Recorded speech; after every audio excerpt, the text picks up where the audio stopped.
And hello everybody, it is I, Heroscape extraordinaire. Hope you're all doing really well today. I'm just getting set up really fast here, and we are painting some COBRA troopers. Getting some paint on these. Going to be doing some quick paint jobs, nothing too extraordinarily fancy, I think. Welcome, Custom Scaber. Hope you're doing well. And let me make sure we got some tunes going, lest I get bored. Alright, so we're getting that going. Getting things all set up. I've had kind of a lot of events going on today. So I had a live game where I had a pretty miserable loss. I lost to an Ebon armor, respawning onto a Wanlock and killing my Maledrix. So it was a tough match. One I should have won, but I made some mistakes. We are going to be using some slap chop on these COBRA troopers. So we're taking some white paint, and we want to kind of highlight all these little details to really bring them out. This is going to save us a lot of time, as we'll be using some inks and some thin down paint, and trying something different than what we normally do.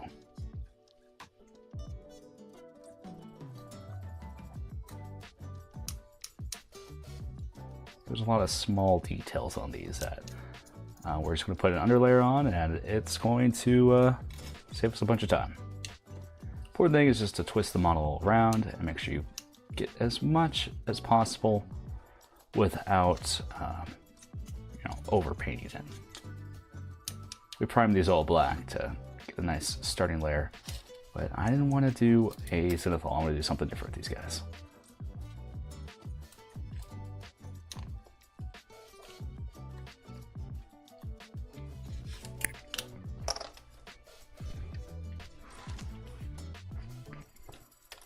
And we're just kind of going down to the assembly line today.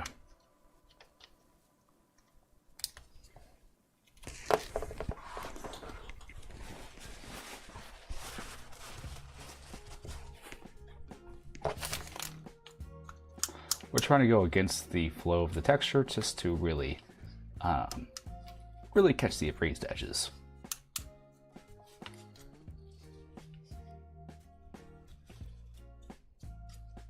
And we're putting on a bit heavy because we really want the light parts to show through.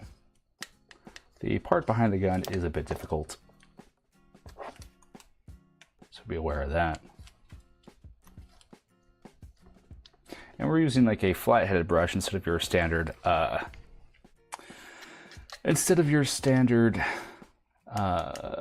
circle round brush, something like this, as it kind of creates a different form of texture and is able just to catch these raised surfaces just a bit better. More scape. I haven't gotten my package yet. I just made my unboxing for these guys. Like, I can't keep up. I see everyone else getting theirs. I think I actually bundled mine in with the later releases, so my reviews might be a bit delayed, unfortunately, on those.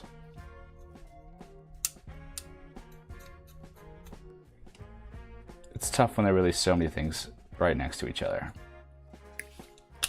Welcome, James. Hope you're doing well today. We are using some slap chop just to try to get some color on these COBRA troopers here.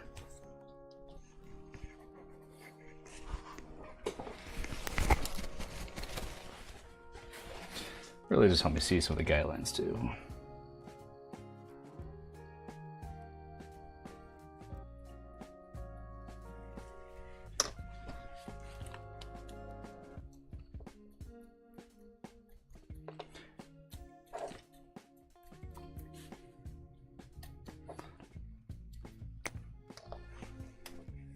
But I am excited about the new stuff that's released. I definitely want to be painting the different COBRAs, which are the actual snakes. I wish they had a little bit more play between those two, just so you could have a COBRA army.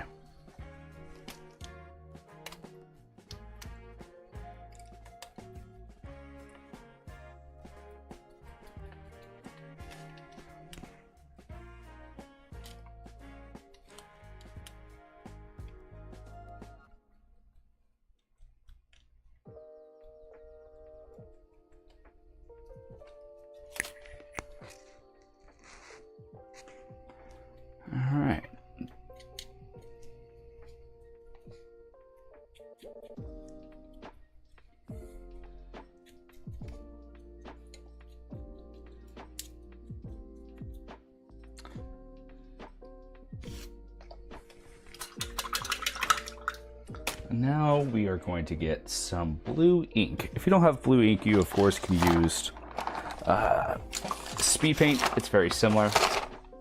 Ink is essentially like a slightly thicker speed paint, especially this Chimera. It's like acrylic.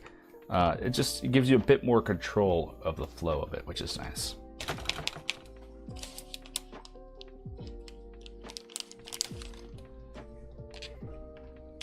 It has a bit better coverage. Thin it down with just a bit of water so it flows to the point we want. Painting blue is a little bit difficult just because blue is a very thick color. So I find I like to use speed paints and some thinner paints just to really not crowd up all the details on a model. And since this is so thin, we're able to see all those slap chopped highlights we apply to these guys. And these are common heroes, so like they don't need, you know, for Cobra Commander, I'm probably going to do full layering. But today I just kind of want to get some color in these guys. I'm sure I'll be painting a lot more of these guys as soon as I have a chance to get some more. Since they are meta, you know. Ever me chasing the meta. But they're also just kind of cool. So I was doing some research into G.I. Joe since I know very little about it, but there are some things I found that I would like to see added to the game. I would like Croc Commander, I think his name is, as he has a big old crocodile that could be a separate model and another beast for, you know, Lucha to control, which would be nice. And oh, what was the other guy? It was one of the Joes. I forget, but he was pretty cool. He was like the guy with the flamethrower, whoever he was.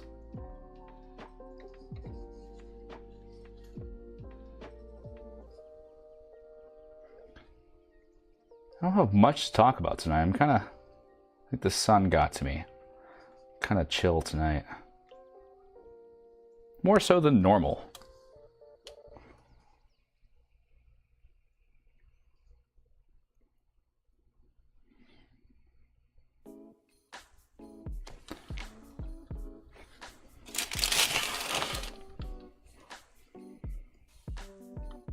Here's all the blues I was kind of experimenting with beforehand to see which one I liked the best.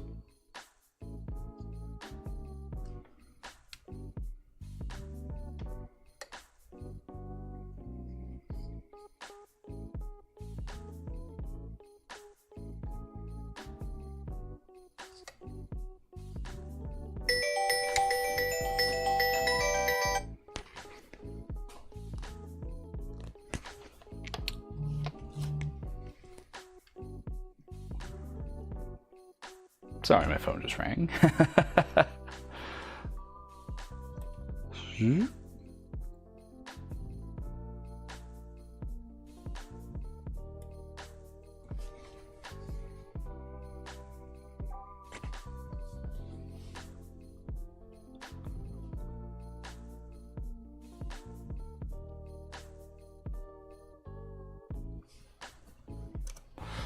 Okay. My wife has just let me know it's trash night. I always forget to take out the trash. I often have to wake up early on trash day to take it all out.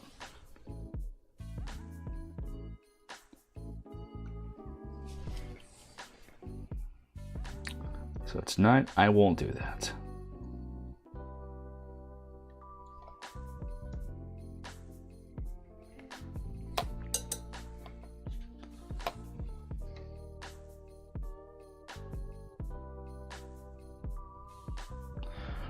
Good thing I like about inks a bit more than speed paints is that you have a bit more control, so I can kind of go back through some parts and add a bit more shading and definition over some areas that I want to appear darker, which is nice because sometimes speed paints have a tendency just to get kind of flat and not fully cover areas you want them to.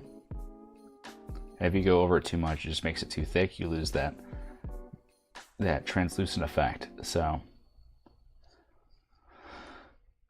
I like his inks a little bit better. Yay! Sean Carnegie, welcome.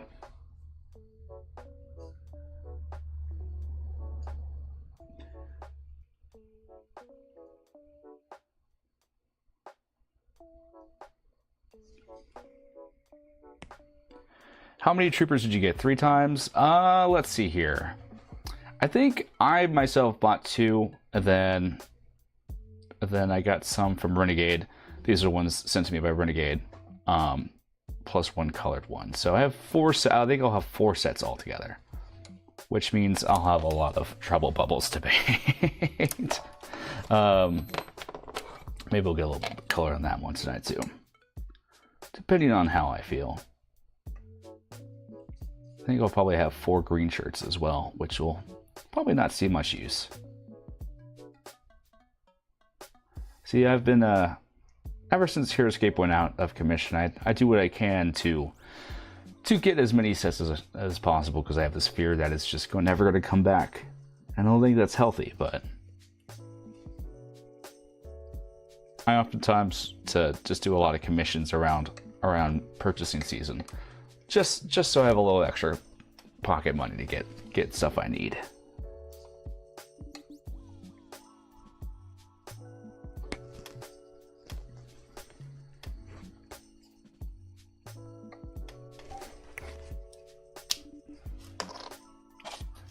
I played a match of the G.I. Joes and Cobras. Also, my son, who's 7 years old, played for the first time as well, and he was the Knights. And it came down to me and my 7-year-old son with, like, I think it was Snake Eyes versus 1 Knight is what it came down to. And I thankfully was able to do it. But it was closer than I would like, because that was his first time playing, and I've been playing for 10 years. I maybe have played for 10 years, but that does not mean I am good at the game. As I'm kind of at a weird crossroads, because I'm too good at the game on a casual level. Like, anyone I play it on a casual setting that's like not super into the game, I beat pretty handily. But then when I start kind of climbing up the ranks to competitive, I don't have the chops to perform well on those high competitive events I like to go to. So I'm kind of like, know too much and don't know enough at the same time, which is kind of why I keep on doing all these online events. I'm trying to get my reps in.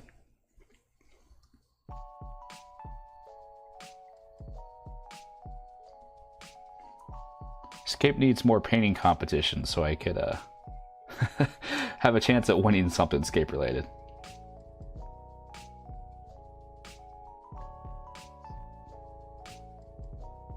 Because there's no luck here, which is nice.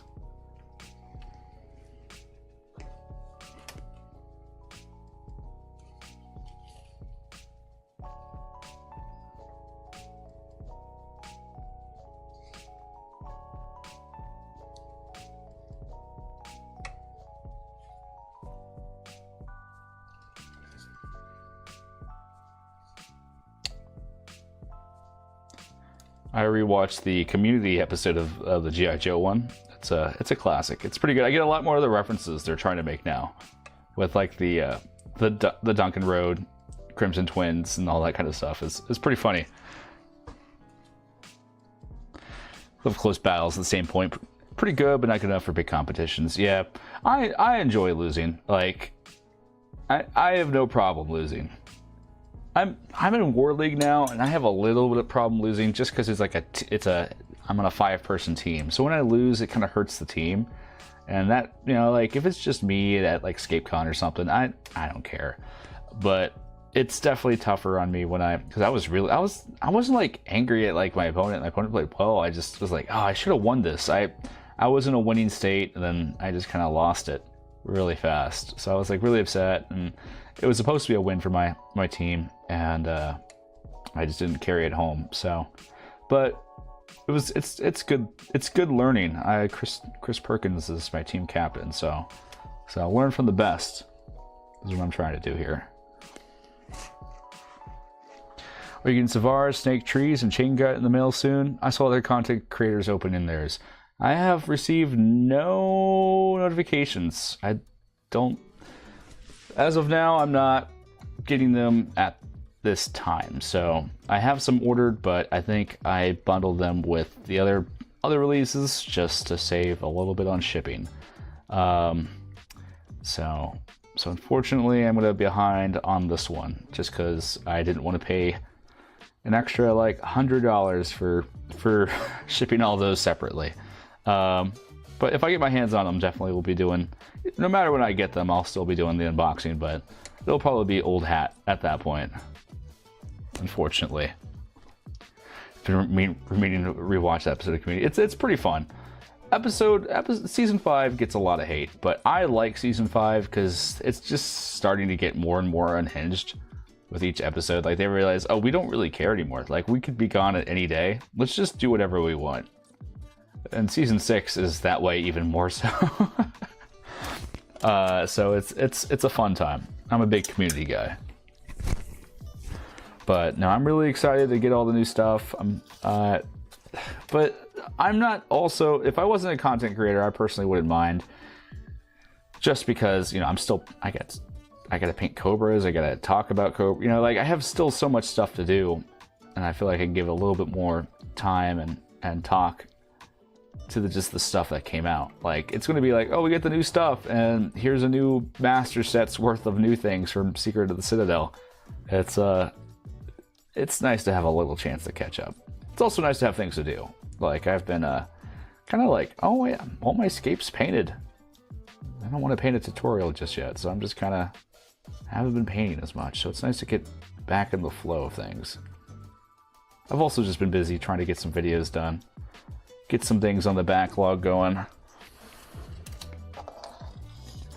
No such thing as old hat. I'll still watch your video even if it's late. I'm sure you have lots of painting to do in the interim. Yep, that's exactly how I feel. So I try to make my unboxings a little bit more worth watching, at the very least, just because of I try to spend a bit of time to do all the close-ups and a little bit of extra footage for people who really are like, I don't know to buy this or not.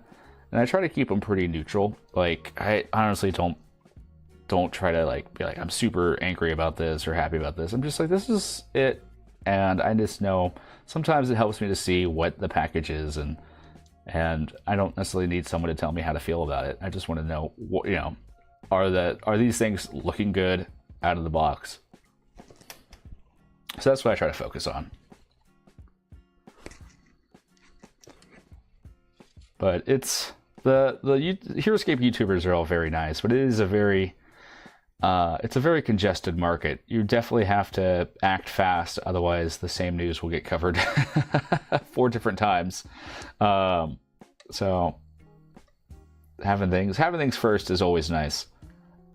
Other YouTuber Vecna or Derek's Lifestyle and Hobby always gets his things first. I'm always jealous of Derek, but I like Derek, so he gets away with it. Did you watch the lore video from yesterday? I skimmed through it. I haven't sat down and deeply watched it. I saw all the Kyrie. You know, there's Valeric that I have issues with. Yeah, I haven't watched it straight way through long enough. I kind of just have been a little busy on my side to try. Like I said, there's so much stuff going on escape-wise to fully sit down and kind of watch it and analyze it, which I probably will be doing here pretty soon. If I find anything of interest to say. Like, I don't like to say, here's this video they made, go watch it. I like to say, oh, is there something to talk about here? More so than I don't like Valeric's design. I see what they're going for. I think they could have... I feel like with Valeric, they could have... There's no character design there. It is a person in a suit and a bowler hat. And... I mean, you can kind of take that concept. Imagine if you put a little bit of like Nordic elements, like she has like fur pauldrons, or even dive more into the steampunk aesthetic as kind of like a button-up cloak and like big goggles or something. It just feels very boring for how like limitless her thing is. Like, it's not even that the art is bad. I'd rather have it be bad and interesting. They should have committed to the pantsuit look and skipped the hat. Yeah, I think the hat is a criminal. Honestly, I kind of wish she had some like big goggles. I feel like Valeric needs some big goggles. I think it's like the face. Like, for me, it's not even the hat. I wish it was like some big goggles, and like her design was kind of just goofy and weird. Like, honestly, we have space for a general that's not like super serious warrior, and I personally would have loved her to be like in long flowing robes and be more like a merchant, kind of like a Nordic merchant, compared to just like a British, you know, venture capitalist type of deal. But you know, it's at the end of the day, there's bigger things to get mad at. I'm not like even upset. I just feel like there's a lot more we could do. I do wonder if we're going to get fully realized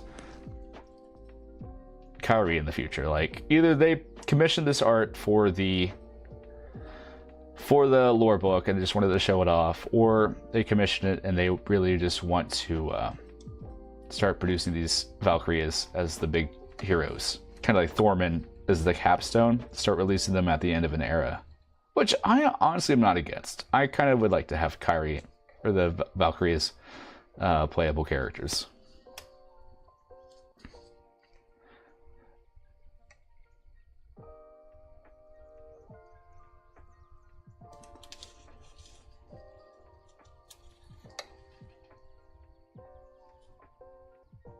But I have to watch it again. Valeric has definitely been the hot topic of the generals. Yeah. I think Revna looked really good. Revna, it matches the vibe and the aesthetic. I think Ular's was fine, kind of what you expect. Vidar, I heard other people mention this. I do wish he had that blue skin that seems to be associated with his race, but you know, it's not a necessity. Even if it looked like his skin was like blue, but like pale blue, I think would be cool.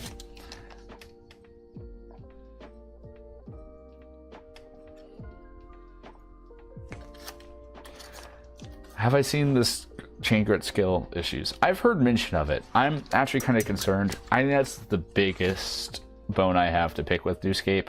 I've honestly been a pretty big fan. I like, you know, as some people call them, the furries. I like the designs. I like a lot of the mechanics. I like the direction. I like the people making the game. But it's hard for me to say anything positive about the scale issue. Because it, for me, as like a painter and a person who leads into the aesthetics, that's one of the toughest things.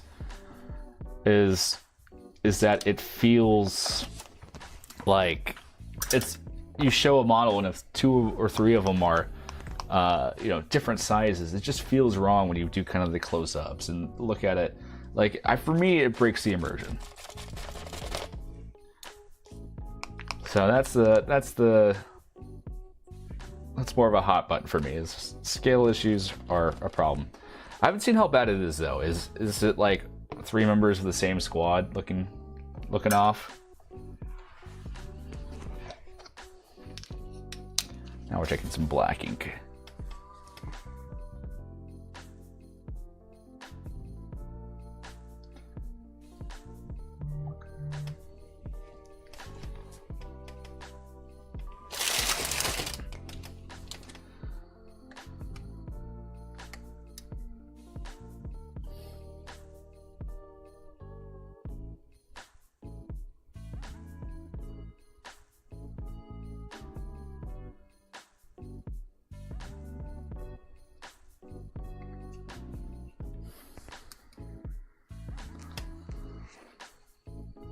Like, Utgar's is hard to get wrong, I think. Vidar, we already have a picture of. I just think Valeric is the one that feels off.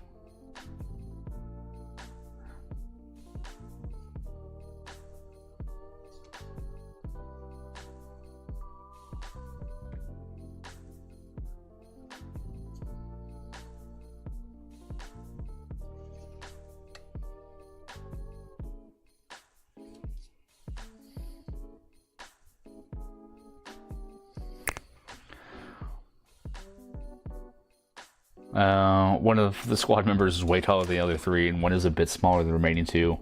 The biggest, smallest next to each other is a huge difference. Oh, yeah, that's pretty problematic. Because when they showed them off at Gen Con, I was like, oh, those look a little wrong scale. Hopefully they'll fix those. Yeah, that's unfortunate. Because it's one thing, at least the Tanukis are too big, but like, at least at the same size of being too big. Now, yeah, I'm trying to be positive here, but if that's the case, that'll bum me out. Because I liked the direction of the mobster gruts. I think it's a clever way to create some futuristic gruts, touch on a area of history that maybe is kind of harder to incorporate into modern games, that kind of 1920s era, and do something different. Because we have tons of sci-fi orcs with laser cannons, but we don't have it's its own thing. So I was a fan of it being different, but if the scale is off, then that's going to be tough for me to defend there.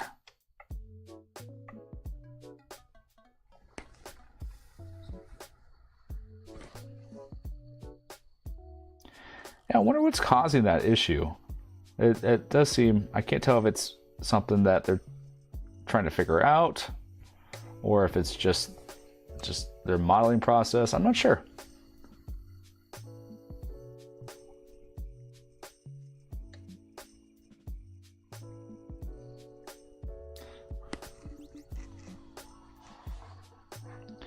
Wife's argument is that people vary greatly in size, so it's fine for minis to be off in size too. Yeah, like I get that, but typically for a squad, at least, you want cohesion. You want from a visual perspective, you want to be able to look at the squad and say these are all part of the same unit. I'm fine with one orc hero being shorter than the squad, or like a human being shorter than the others, because it's like there is that variance that is a little bit acceptable.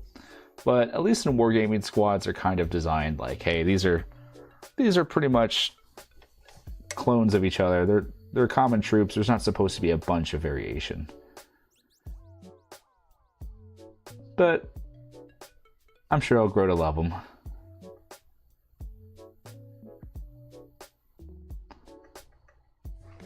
Or I just won't think about it. I'll just block that part. Kind of like how I block out how big the Tanukis are. I wish like the Tanukis were like half their size, just kind of like little guys, as well as the the acolytes. The acolytes are so big and hard to store.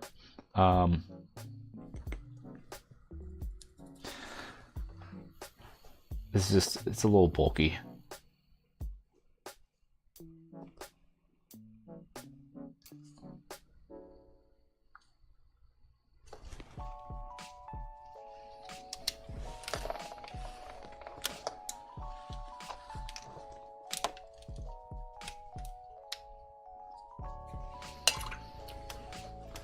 Let's see, do I have any broadsword silver, which make doing this a little bit easier.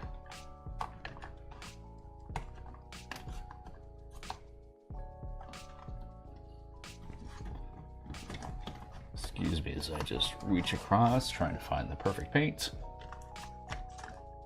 There we go. This is more speed paint. Speed paint, metallics at least, acts a lot like ink, where it's very, very fluid and it settles quite well onto things like this with lots of details.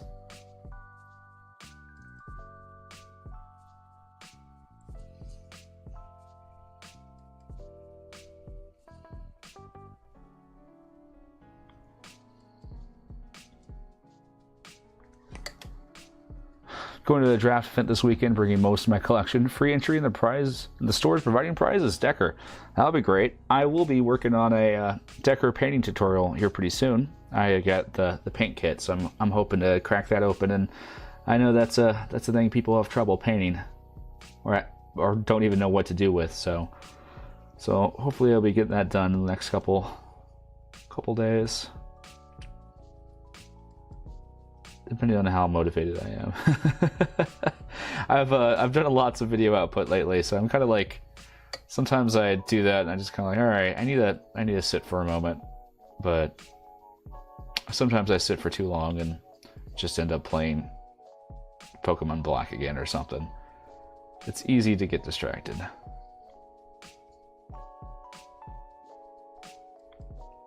But either way, I hope you win. Or I hope everyone at the event gets a Decker. rather. And then I furthermore hope you win. I haven't been to a draft event. I would like to do one of those sometimes.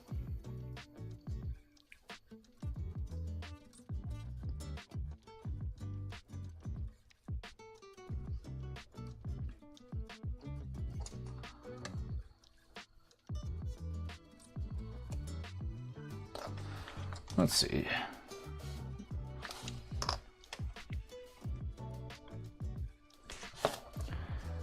I just hope that we could turn out. What state is this event in?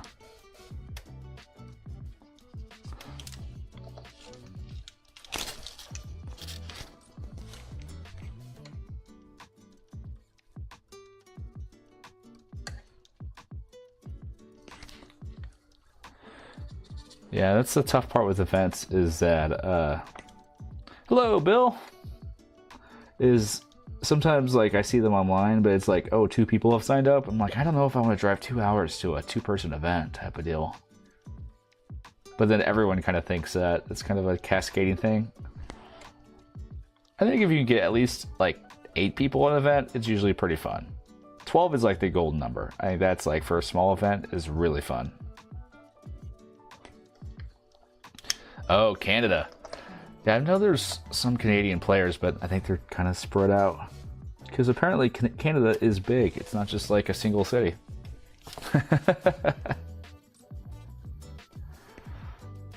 Us Americans think everything that's not America is just like a city, like a Star Wars planet. It just has like one biome and one culture. I would actually love to go to Canada someday. I mean, I've seen the documentaries. There's some really gorgeous spots from what I've seen.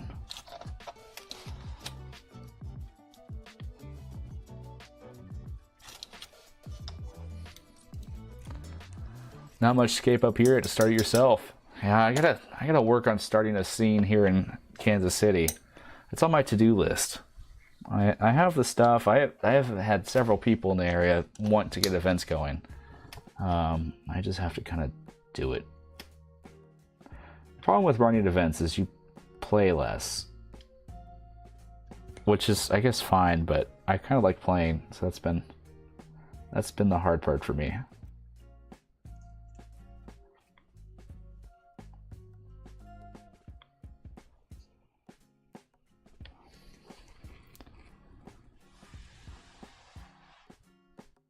Yeah, the big events are on the East Coast, or so there's Alberta, and we're here in BC. Yeah. I am a warden. Yeah, I gotta start running some events, or I'll lose my prestige membership. No, I have the event space. Actually, my parents own a event space on their property, so I'm gonna probably start hosting them there. And I just got to get the details. I've never run like an official event before, so I'm more just nervous. I just need to do it. I think the problem for me is April is I was planning on April, but April got booked so fast. It's March and April. It's going to be my wife and I's 8th anniversary this month. My oldest is turning 7. Then my wife has her birthday, and then May, it's my birthday and my sister's birthday, and after that we're free. So maybe I'll do a birthday bash for myself in May. That sounds kind of fun. If you don't run an event, you don't get to play it all. That's the problem right there. Is like you have to kind of set it up so you have people to play with. I just need to do it. I've just been dragging my feet. I'm a procrastinator by nature.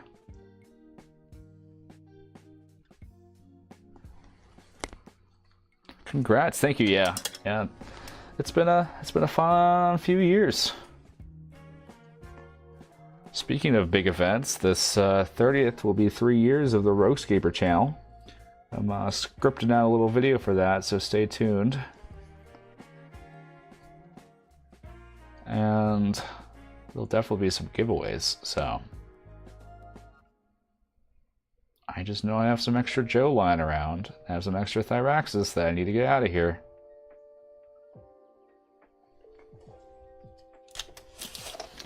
These are coming along pretty good. We're going to kind of wait for them to dry for a bit. Let's get some layers on old Bubble Trouble here.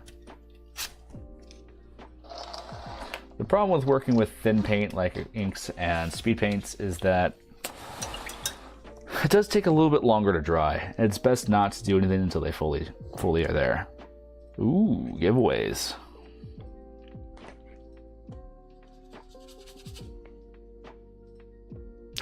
For my 20th wedding anniversary, went to my first Gen Con with my wife. Now that's a pretty good anniversary present right there. I have to see if I can do that. Me and my wife have been playing some other games. I'll have to do a stream where we just do some other games sometimes, because she's not a big into Heroscape, more just because she's intimidated by how much people know and care about the game. I keep on trying to get her to go to some events, but we've been playing this fun game called Raptor. It's a two-person kind of like cat-mouse chess-like game. That's been really, really fun. You pretty much one team plays scientists and the other team plays the raptors, and you have to pretty much kind of compete against each other to either kill all the scientists or capture all the raptors to win. It's pretty fun. Gen Con 25, that's exciting. I went to that one too. I don't think I'll be able to do Gen Con this year. I don't think it's in the budget nor the time off. But maybe I'll go next year. It's tough. It's tough deciding between Gen Con and Escape Con.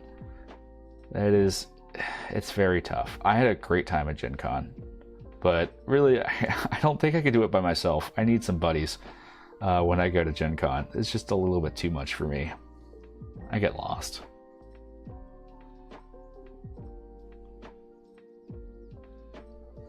And I don't know if Hex Hollow wants me to come back.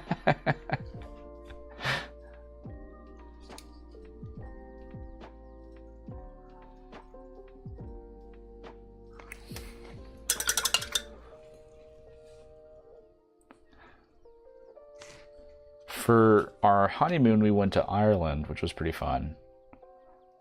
I'm trying to think of some fun things we did for our anniversary. For the most part, like, we have 3 kids, and it's sometimes hard to get a sitter for long periods of time. So for the most part, our anniversaries are just pretty chill.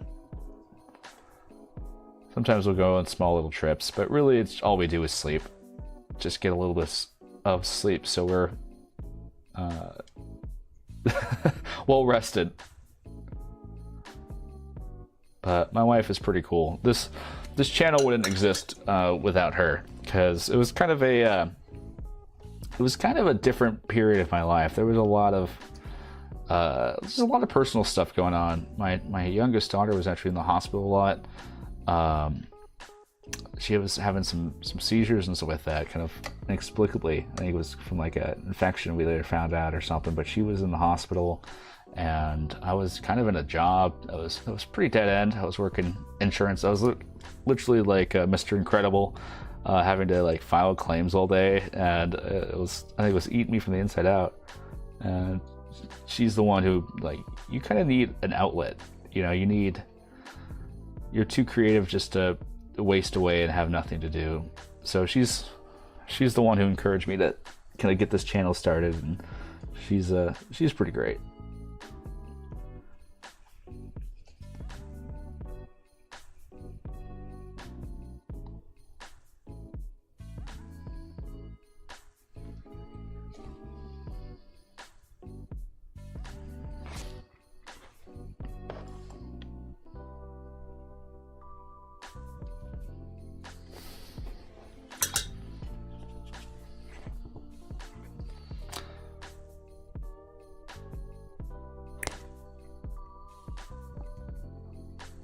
Sorry to hear about your daughter. Health issues for kids is really difficult, but she's doing better. Yeah, thank you so much. Yeah, she's doing a lot better now. I think it was just she had some kind of weird, in fact, like, we don't really know what it was, but it was, it was scary regardless. It's never fun to see, but no, I appreciate that. But yeah, that's kind of how the channel started. I was just kind of, I needed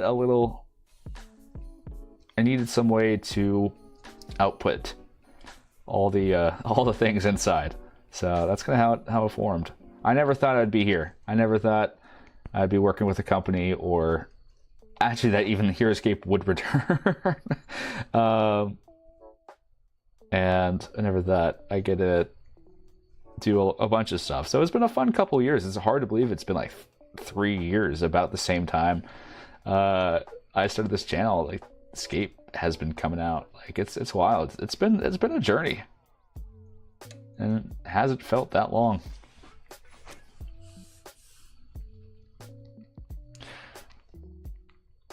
Sure deserves major props for pushing this channel. Hope the best. Oh well, thank you guys. You're all being so kind. No, this channel means a whole bunch to me. I never really expected it to become anything, and just the connections I've made and the people I've got to talk to, and the boldness it has given me has been beyond measure, beyond words. Like I was too scared to go to events before this channel, just because I was a little self-conscious, and now I'm driving a couple hours. I'm driving 8 hours or flying across the country to go to events to meet people I've talked to a few times on the internet. So it's definitely helped me in that regard.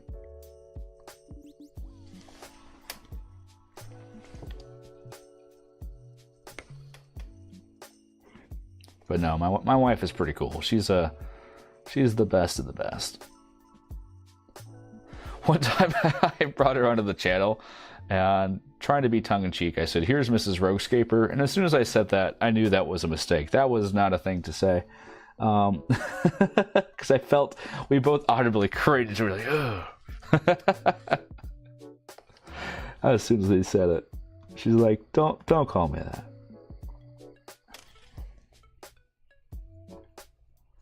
She can beat me at really most card games. That's her specialty. Like, she is a card whiz. Cribbage and any card game. I'm not good at card games.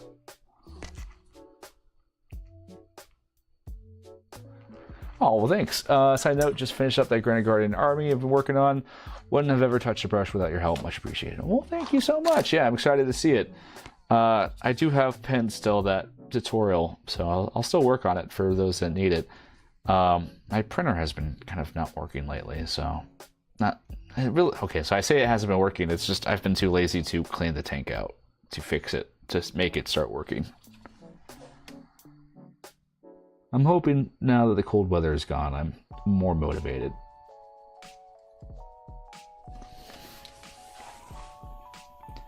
How did you come up with Roguescaper? So, I wish the story was more interesting than it is. So, I'm a big Star Wars fan, and I've always loved, like Rogue Squadron and all that kind of stuff. And so I've always called myself Rogue ever since I was like 9. That was the username you make once. I called myself Roguescaper for 2 reasons, because of an homage to that, and then 2, I always wanted to try to do things differently, just from a fundamental basis. I wanted to be kind of a rogue against what people could expect things to be. Because at the time I was painting miniatures that were pre-painted. That was kind of a thing no one else was doing, because there wasn't a market for it. And so I just wanted to always just be kind of on the forefront, willing to approach things differently than anyone else. Kind of a rogue to collectivism, if you will, if you allow me to be so pretentious.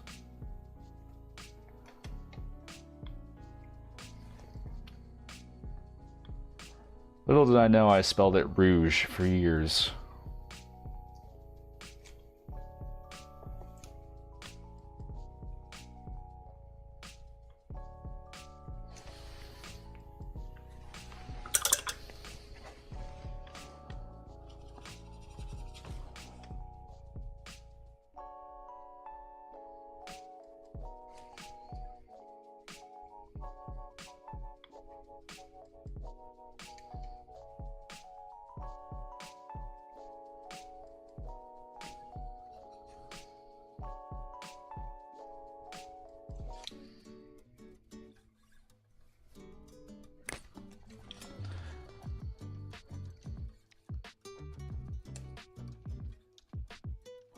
But these weekly painting things have been a highlight of my week. I really enjoy doing them. Because there was a period of time where I was kind of like back and forth if I still wanted to do the channel. And these are definitely, I think, easier output. The editing videos I make, I would love to do more of them, but they do just require a lot of effort. And I enjoy it sometimes, but sometimes I do just want to get some paint done and get some stuff off the to-do table. So that's kind of why I started doing that, which I enjoy. I like it a lot. All right, let's get some highlights going here. Let's get a little bit of royal blue from Army Painter.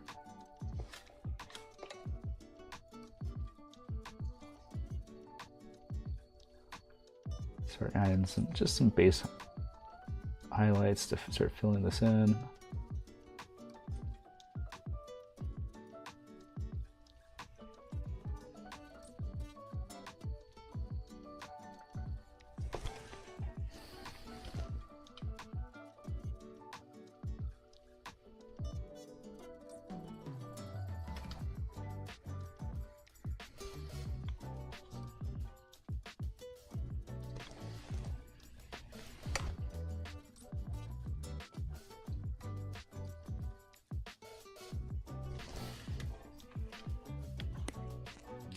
Do the new bases paint the same as the old bases? I think they paint better. Honestly, that cheap kind of plastic stuff they use for the bases, I always had my paint kind of come off.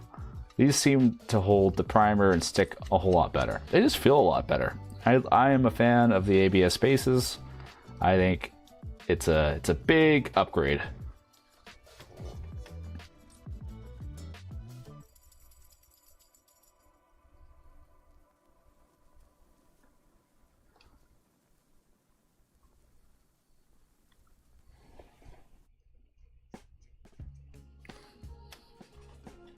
Yeah, I'm kind of moving away from brown bases, and I think black bases is kind of my new norm. I was trying to do brown bases to keep it like Heroscape, but honestly, I just feel like black bases with some flocking tell a whole much better story. Like, it's just bold, so you focus just on the art and don't get distracted by the base, and I don't know, I don't like the brown bases anymore. I've grown up. But no, I think they hold the paint very well.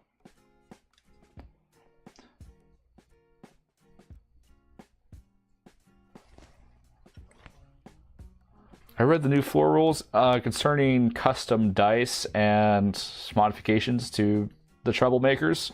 Yeah, I think that's a huge thing. Although I feel like, not that anyone's cheating, but I do feel like people that have victory dice roll better, but also it's kind of like which came first, the chicken and egg. They probably have they have those dice because they're just good players. So then I just notice the times that they roll exceptionally well.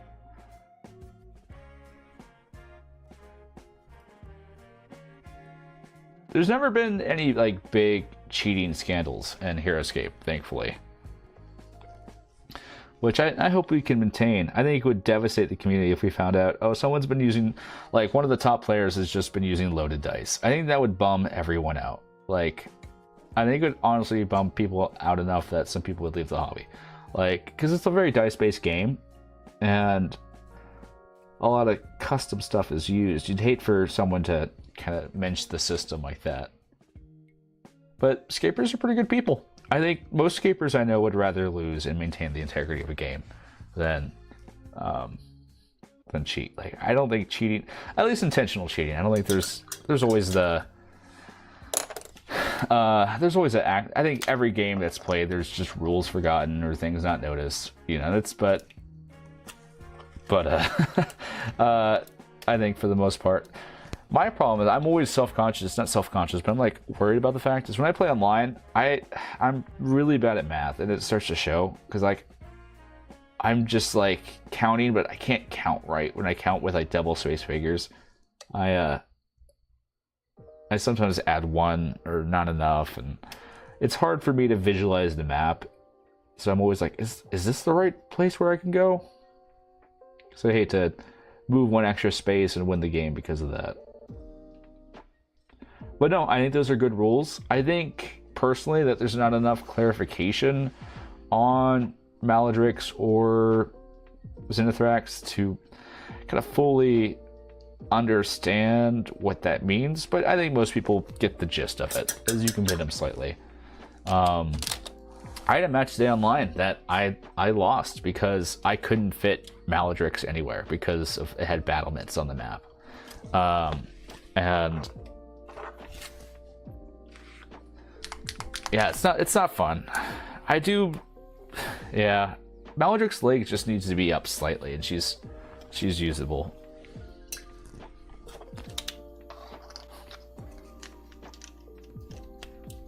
Heroscape, I think, is due for a new master set rulebook. Just with some, like a 2.0 escape. I don't think we've had an updated version since Dungeons, which all it did was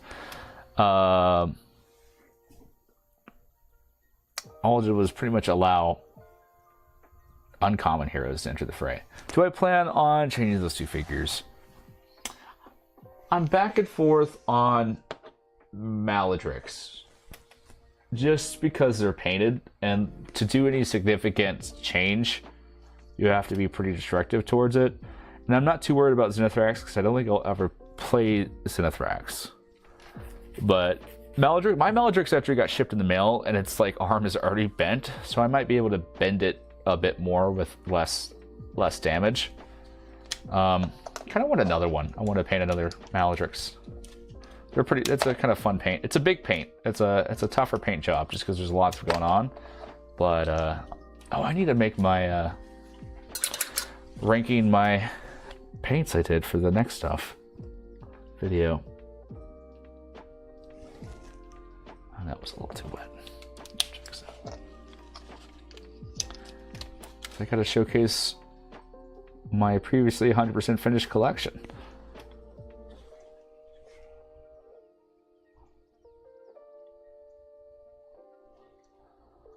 Okay, that red does so much heavy lifting for these models.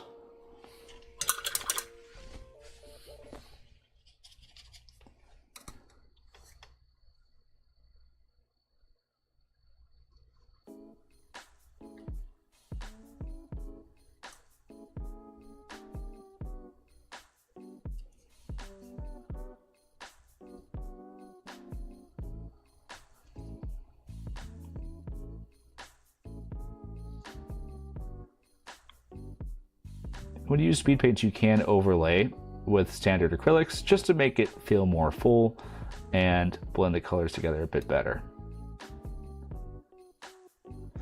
Do I change the plan to make this fierce? Nope. I don't think I do. Honestly, I got too much stuff to do.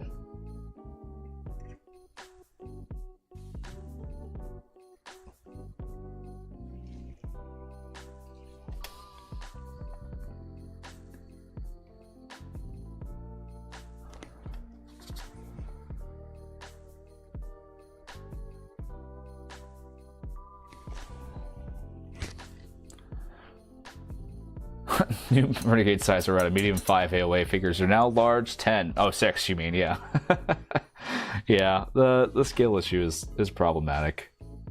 The worst one I think is Kane. That one should have been bundled with like the Vorid box. It's so small. I think they should have put Kane with the Glide Strikers and then had Tuck Harrigan be a promo. Is my hot take. Or better yet, just put them all together. It would make that box worthwhile.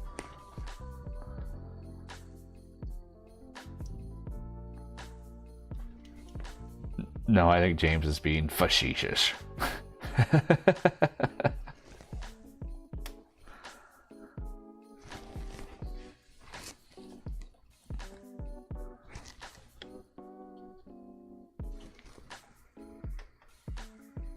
The gallery are pretty tough offenders too. I'm just like, where am I putting this stuff at? I'm actually kind of running low on paint colors I need. I might have to go to the paint store sometime.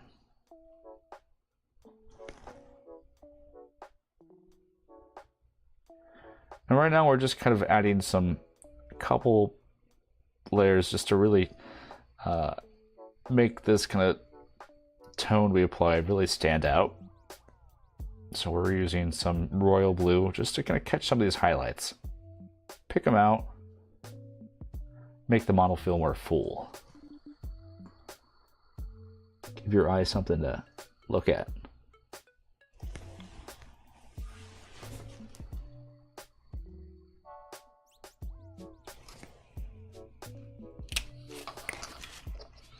We're gonna go to the HasLab team. Yeah, so I feel like there's two separate issues. I think the HasLab team, I feel like Heroscape didn't start like with HasLab, didn't start as Heroscape. I feel like it started as a different game that evolved into Heroscape. Because it just sometimes some of the decisions feel so to the game. That or the sculptor really just hated people playing this specific game. Because the sculpts are really cool, and I love the sculpts. But also, they're like the least miniature friendly paint like models out there. It's like, oh yeah, you're creating a game for someone that's never painted before, but has historically always been painted. We're gonna give you Thyraxis Dragoon, and we're gonna give you Zenithrax and Maladrix, and a bunch of other names that just have X slapped on. Now, nowadays, I feel like the models are a lot simpler to both, I think, the benefit and detriment of us all. But the scale is just so askew. To be fair, if we went down that route, I could see a decent argument for some size changes for many of the old Kyrie squads. I think you'd argue many of Edgar's about Frostclaw Paladin size. Yeah, really, at the end of the day, size doesn't matter too much, but size category is more important. Large is a different category compared to medium for sure. Like if you're having 6 hexes on the map, then you're playing a different game. You're not caring about that rule too much.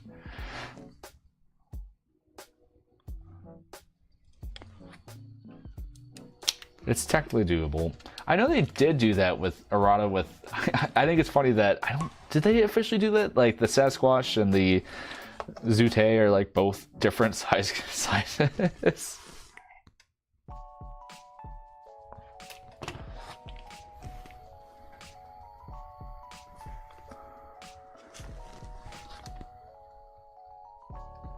We need something to make the Quasatch Hunters good.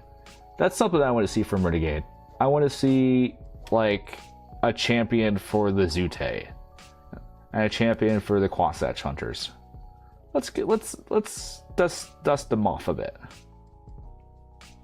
I'm excited that Delta dropped them down to 65 points. Okay. For those who care about Delta, what are your thoughts on Ordo going up to 150? I know there's been lots of discussion on that.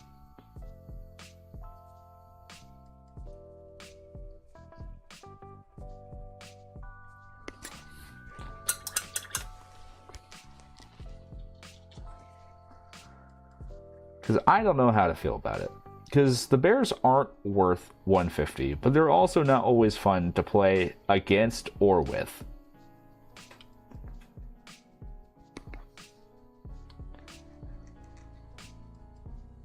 I'm glad that Renegade didn't take their G.I. Joe figures and just call them Heroscape. They're going to do figures for Heroscape game. I do think that is pretty admirable.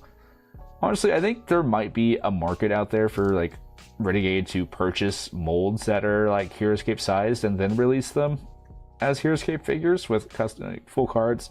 But I'm always appreciative when they design it specifically for the game. I think D&D would have done so well if they like the best D&D figures are the ones that weren't released as models, like Siege and Eltahale. They're just great looking models that aren't exist. You can't buy anywhere else. And I think we're gonna get more here at D&D IP someday. in Heroscape. I think it would be different, but I do think it'll show up. I haven't got a chance to play the Ordo, and I was thinking of doing it at my next tournament. The point boost hurt my enthusiasm. I don't like it because I feel like it pretty much makes the Ordo unplayable.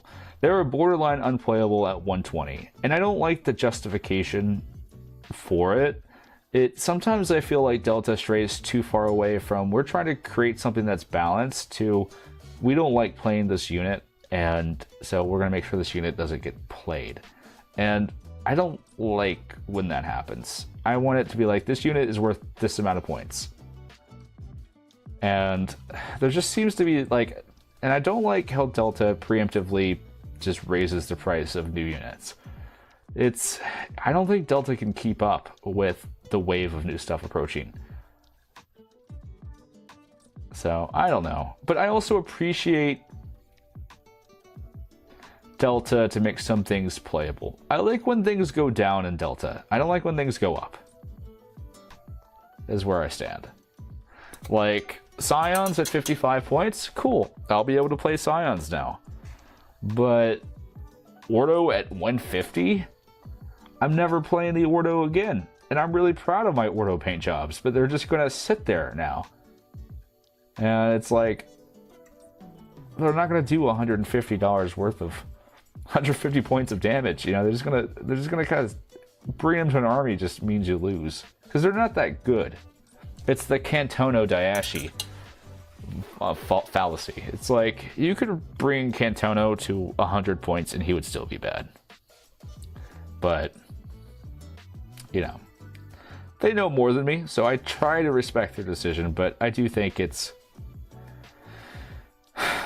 Delta's sometimes funny because sometimes they lower something and then everyone plays it, and then everyone plays it. They're like, oh wait, this is actually pretty good. Let's just bring it back to its original price. And I think that's a more interesting facet of Delta is like sometimes you just need the point adjustments to have people test it out and actually play it, because on paper it seems too unviable. Like many things I do, I'm kind of a centrist on it. I think people that say no point adjustments ever, what's printed is gospel. It's tough because Heroscape is a live game, and there's you can release a new unit that can completely change the dichotomy of what's played. Like Gladiators were subpar, and then the Squad released, and now they're really good. Like it's tough. They already seemed a bit high, so I was going to include them in a Frostclaw build, but it costs a bit much. They soft banned them. At the end of the day, they just kind of said no one should be able to play with the Frostclaws in Delta events because we don't agree with their play style. But like, how do you soft ban Frostclaws and not ban 10th Reg or 4th Mass or even the Great Bow Archers? Like, they all kind of encourage stagnant play style. The only difference with 4th Mass is that you get 4 attacks of 3 or 4 quite easily.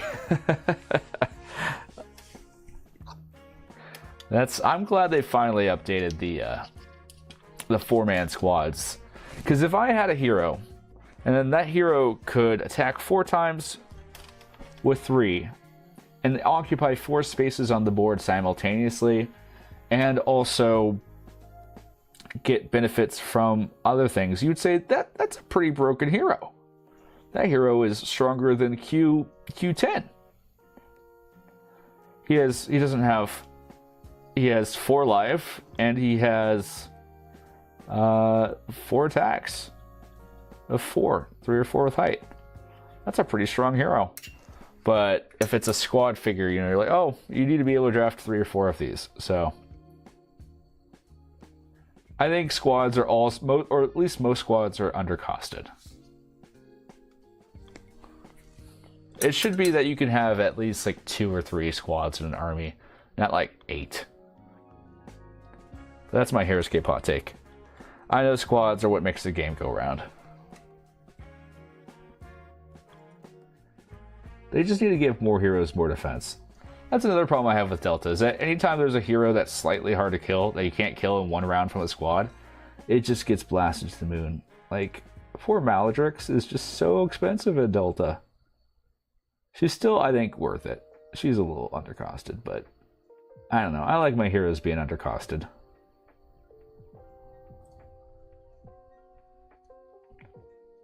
Especially if they're cool and fun.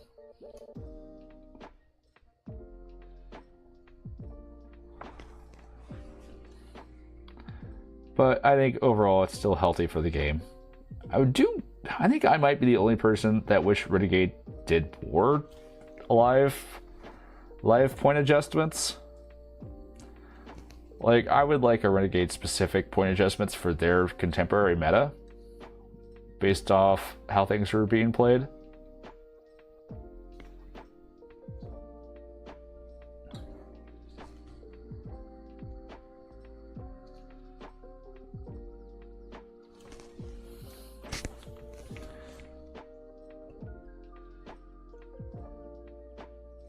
I mean, I agree with all of Renegade's choices, but I do appreciate their effort in making Nuke Squad heroes a lot more focused. Some are a bit more complex, but they seem tough enough to battle mass commons. Yeah, I, for one, approve of the hero power creep. More heroes need to be powerful and strong. More heroes need a way to make squads shudder, or strongly support your army or your squads. Like, single attacking heroes that do just, like, help have range 1 auras are tough. Like Cossamet, if Cossamet had a range 4 aura, he would see so much use. Or if Cossamet just was able to attack 3 times in a turn, even with 3 life. But as of now, he just kind of sits there. And I don't like having units that are almost never viable. Like, and I'm even fine with units that are viable only in like certain formats, but just a lot of the units really, the heroes never got like the love they needed. Make the heroes strong. Give them more 5 defense heroes so they're hard to kill.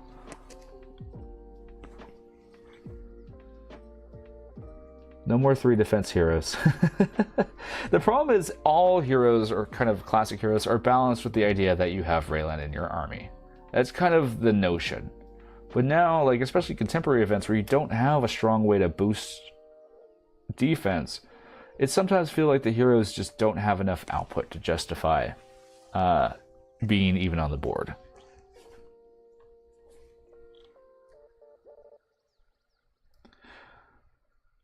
Another hot take of mine, range is too strong. And we keep on trying to find ways to work around it. Range needs a nerf. You shouldn't... This is my nerf I propose that no one will like and everyone will get mad at me about, is that range doesn't get +1 attack if they have height. Range gets +1 range. And if you attack someone next to you, then you get +1 attack. So range can hit you farther and longer as long as they maintain the high ground. But then, once you get up next to someone, that's where you get the more attack bonus. I think that would greatly help balance the melee range discrepancy. Or just give all range like 4 move. There's too many fast range users out there.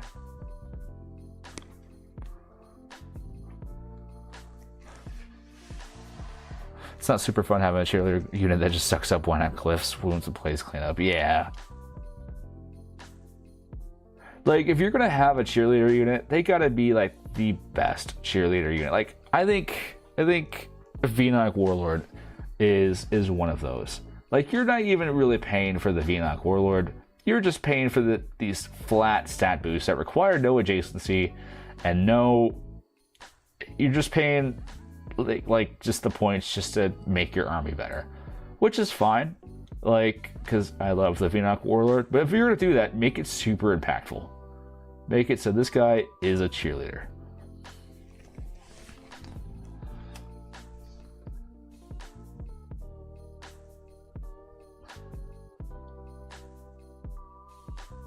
Just getting on my soapbox today.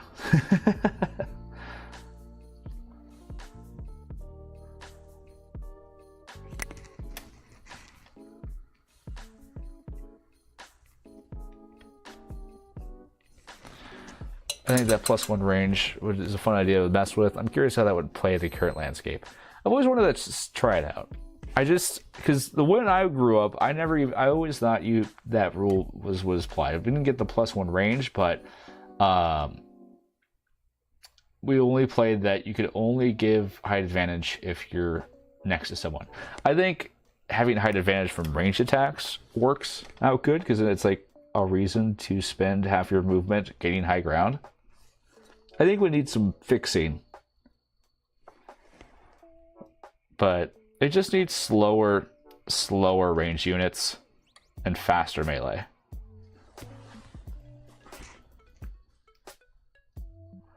Maybe use some of the Battletech rules for ran attacks.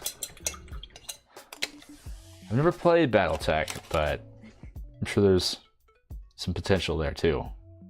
Yeah, a lot of other war games have a lot of options for mass movement or development on a board, where you can sacrifice your attack or sacrifice something to move more.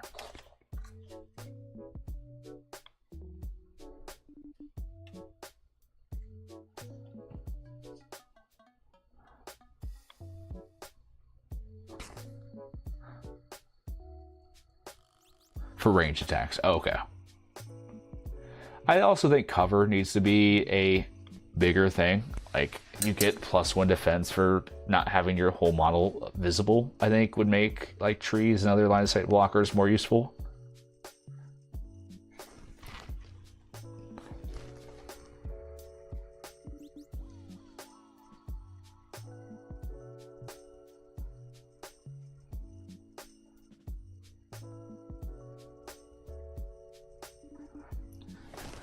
And what we've been doing is we've just been adding little dark gray highlights to this, and then blending them down slowly with the black ink we've been using.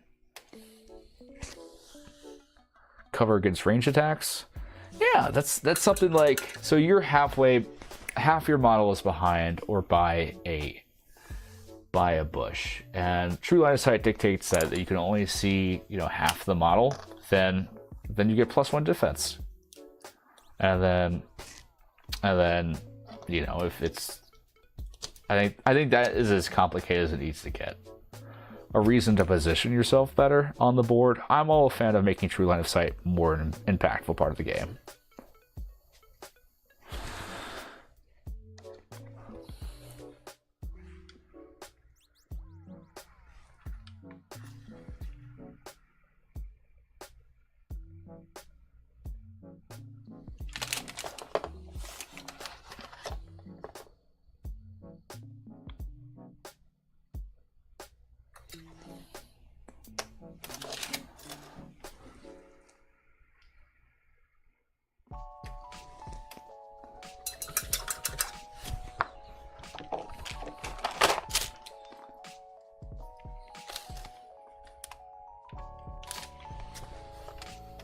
Now we're going to use a very thin brush and get some eyes going here.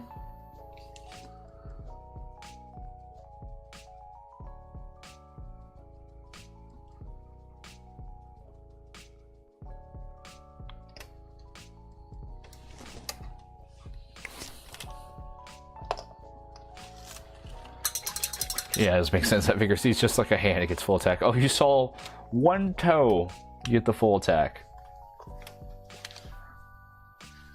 It's just things I like to see. If they were to release a Heroscape 2.0 with just, or like advanced Heroscape, or it's just like, here's some slightly more crunchy rules, just to give you some more things to do. Some rules for development. And I played, there was a Heroscaper that was a lot more active, but I think they've since stepped away from the game, named Blast Shark. And they developed a really fun variant called, pretty much, I forget what it's called, but it was a wargaming variant. So like, your heroes were the ones that dictated the whole morale of your army. So if your heroes died, then your morale would shake and your squads would start fleeing. Like, you needed to keep your heroes safe, and the heroes had just a lot more output. And the squads could almost barely injure a hero. Like, they would all have to focus fire and do like one wound, which I think is how it should be. This is another big big change I would do is that a squad figure can only do 1 wound on a hero when they attack it. Get my toe blasted off, you probably die. Yeah, that's true. I actually agree with that. Is that so if you have a squad of 4 and you whiff 4 times, that hero takes 4 wounds. Instead of, oh, you whiffed 1 time and now you took 4 wounds from 1 single squad figure. I just think it would help balance it a bit more.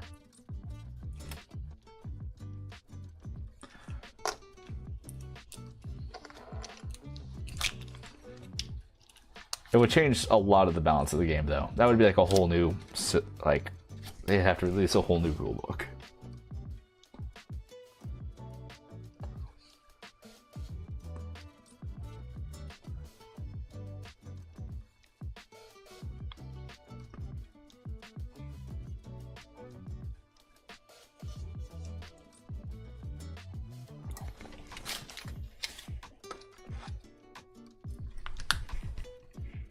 Very bright blue, if I have one.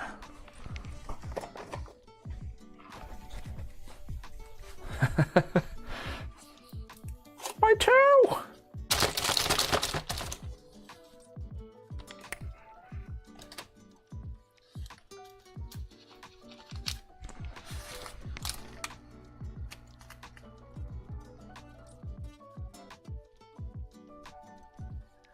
Now we've moved up to more like a light blue-gray.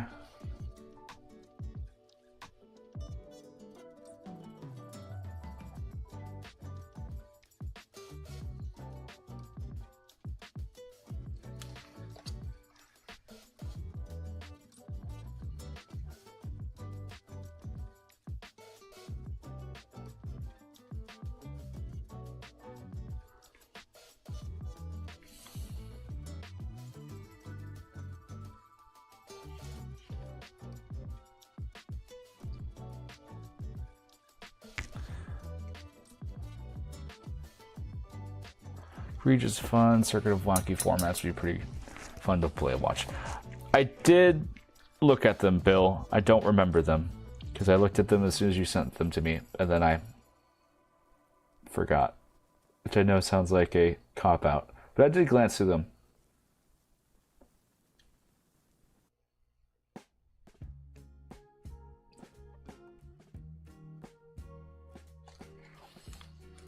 They look pretty fun.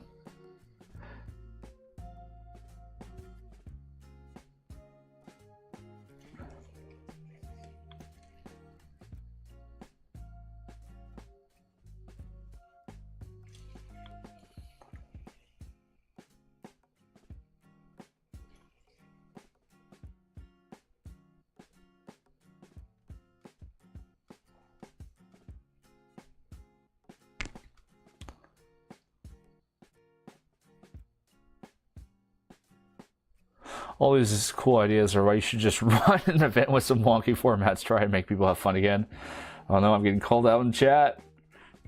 Yeah, that's true. I have a whole list of formats I want to run. They would change the current type of army cards. Yeah. No, I think there's a lot of room for the game. It's tough because you don't want to tweak it too much where the game becomes a whole different system. But I think there are some rules for some improvement. Let's see, what events do I have? So, you know your standard cheese event? I want to play a variation of that called Cheese Grater, where if you bring... If your army includes any of the same units as an opponent's army, you have to drop them. Which I think would be fun. I think what I'm surprised isn't played more is more games that are actually designed to play to points. Like imagine a 1,000-point army for a competitive event. But the goal isn't to be the last man standing. The goal is to have killed the most points at the end of the game. It's a tight 1 hour, so you have to just start rolling and killing things as fast as possible. I think that would be really fun. Just bring out those big armies, but like just focus entirely on killing things.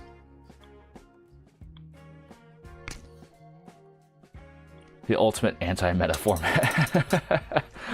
Why did I become a warden? I do want to run events. I do want to get things going.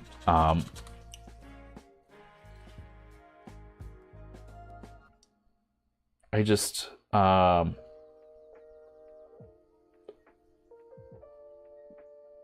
don't know why I became a warden, just because I liked the game and I was kind of curious what it was all about. I honestly wanted more help knowing how to start a game and how to get a game run. It's tough. They're making improvements, but my local game store isn't fully on board with like Heroscape tournaments there. They seem pretty apathetic towards it. And it's tough for me to like go through other people. So I've been working on getting things run more locally. But I do need to run some events. I want to eventually run some cons and all that kind of stuff.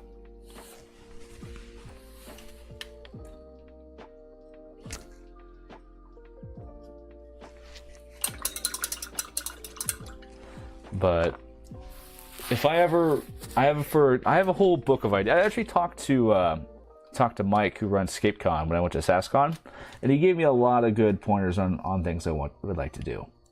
So it's starting. Starting is the hardest part, but I'll get it going. I'll do it. If for other reason that I've been pressured by chat to do it now. I assume I want to get more people playing Heroscape. Yeah, that's part of the reason. Is more I personally wanted to have more people to connect with to play the game. Yeah, so I just know there's a lot of people in Kansas City that want to play it. And I think I have the skill to do it. I just have to do it.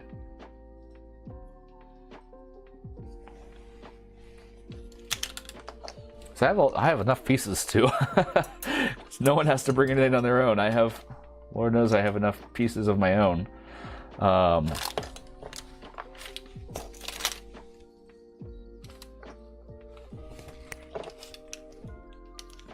Events can be painting how to play in scenario. That's true.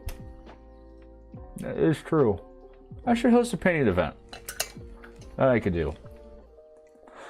The venue itself is I'm trying to figure out how to get stuff. I'm waiting for, honestly, real brass tacks is I'm waiting for them to be able to send OP kits to non-store locations, because I kind of want to work in reverse. I think I need to establish a community and then build outwards.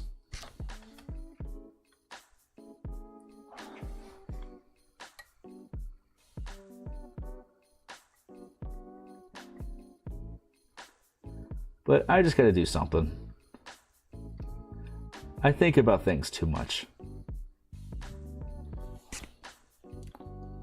I would go, but I'm too many hours away.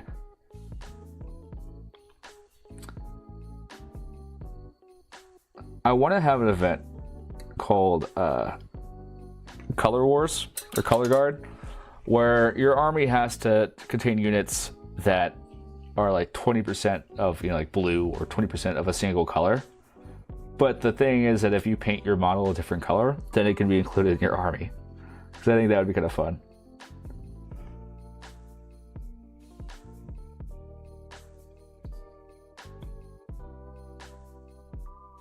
But everyone would probably just bring orcs.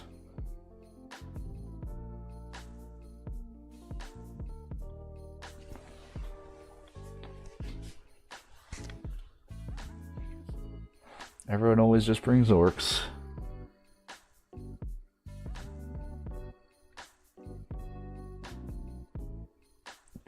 But honestly, I do need to commit to it.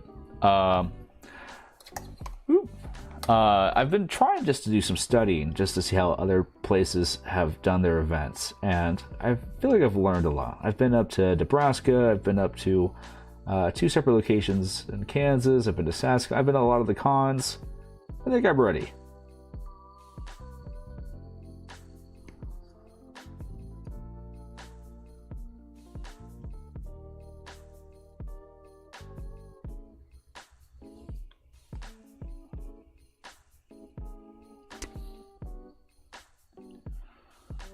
To know Renegade is willing to work with individuals to get events pricing going. We have someone in PNW who will potentially act as a rep for us and host Valk trials and other events.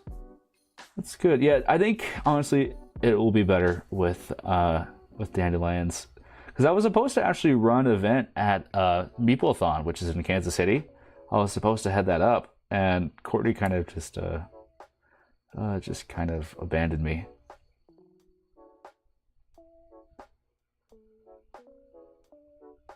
The current managing director of the time abandoned me. I don't want to put people on blast. And I think they had a lot of stuff going on at the time. But yeah, I need to talk to Dandelions and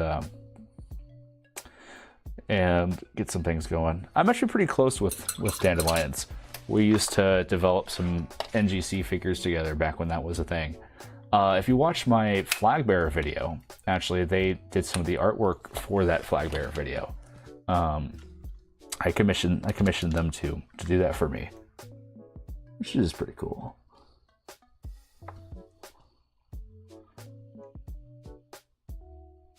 It's the year to do it. I'm thinking about it. I'm motivated. I might try to get some local events done first, but probably next year. 2027. Year of Escape Central. I will say that Escape Central will have the... if I ever do any convention, it'll have... Here's my goal. Here's what I'm pitching. I'm pretty close with a lot of the Heroscape YouTubers. So I want it kind of be almost like a walkthrough event that you can feel like you're at home and still a part of this. Like, I want Joe Crazy as an announcer, that we have a walking camera that goes to different booths, or like 4 or 5 cameras set up that can switch between games. Like, oh, let's look at table number 3 and see how that game's playing out. Like, keep it really active and engaging instead of just like the best players.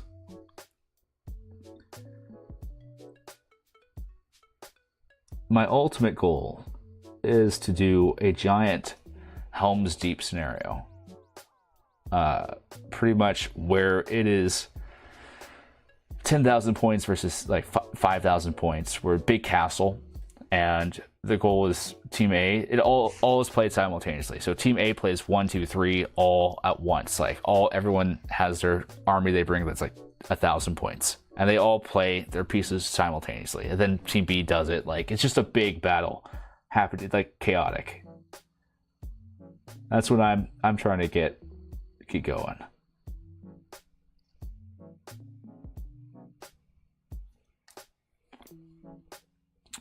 But for now, I'm painting.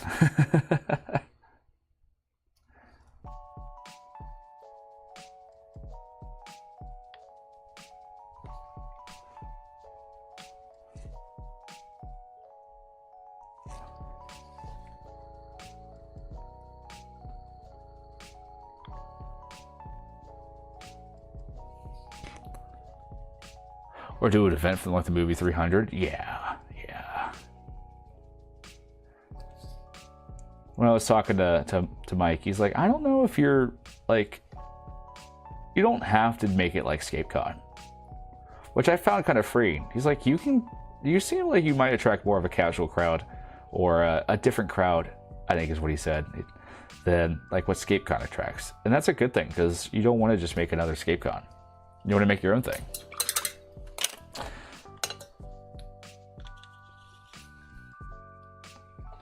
But I think first step, get a monthly scene going and work from there.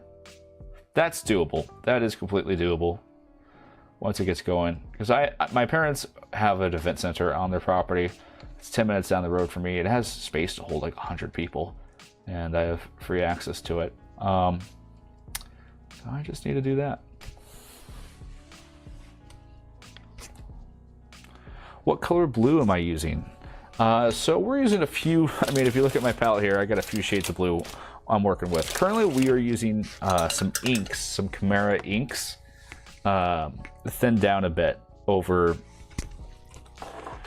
some Azure from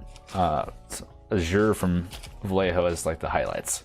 So we're kind of trying to kind of blend these colors back and forth, kind of raise up the highlights, and then we use a bit of royal blue from Army Painter just as the midtones to kind of balance it out. Here's the royal blue.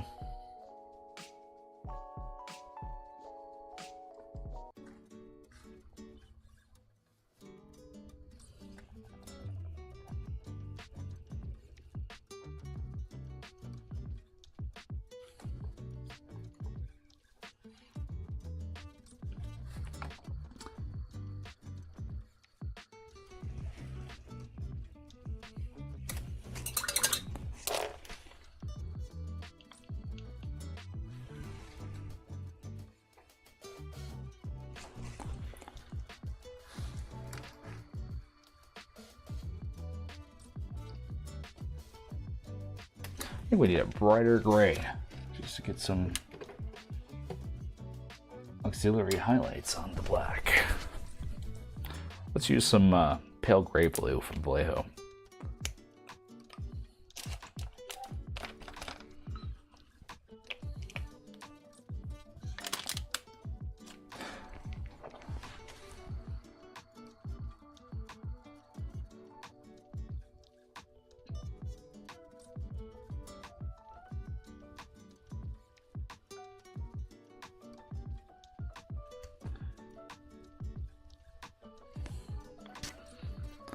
Is that like ink from the printer? It's acrylic ink, so it's very similar to like speed paint is the best way to describe it. It's a bit thicker speed paint. It's made from kind of pure pigment and lots of flow agent.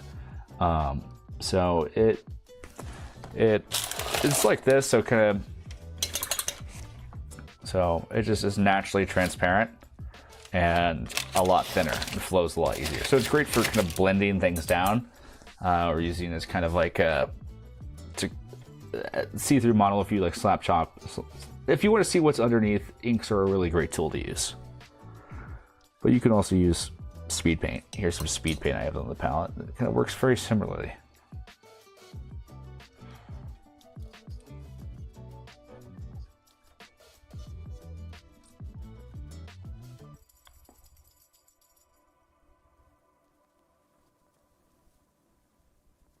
Main thing that we're trying to do is keep this pretty thin so it doesn't clog up these details.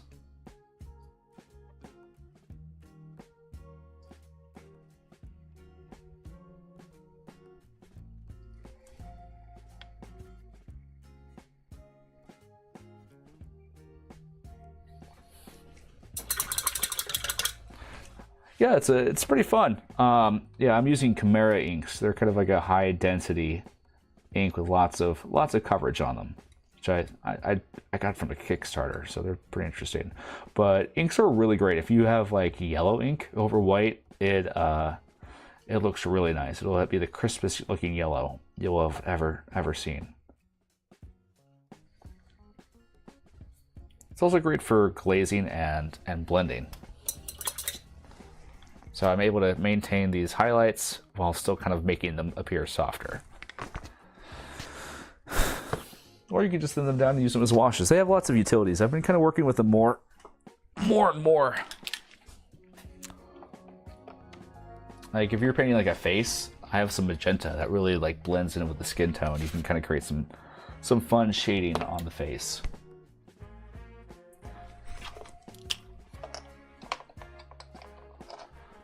Well, we're getting there. We're kind of, I was just trying to do a fast job on these, but over time, I think by talking, I've just kind of gradually spent longer on these than I intended to. I think COBRA has winter color patterns. I really have to look into the variations of some of these models because I think there's some fun alts out there I would love to do.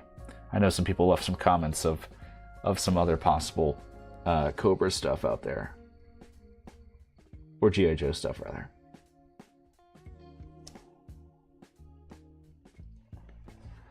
And we're using red yellow from Procryl just for a little bit of highlights on these things.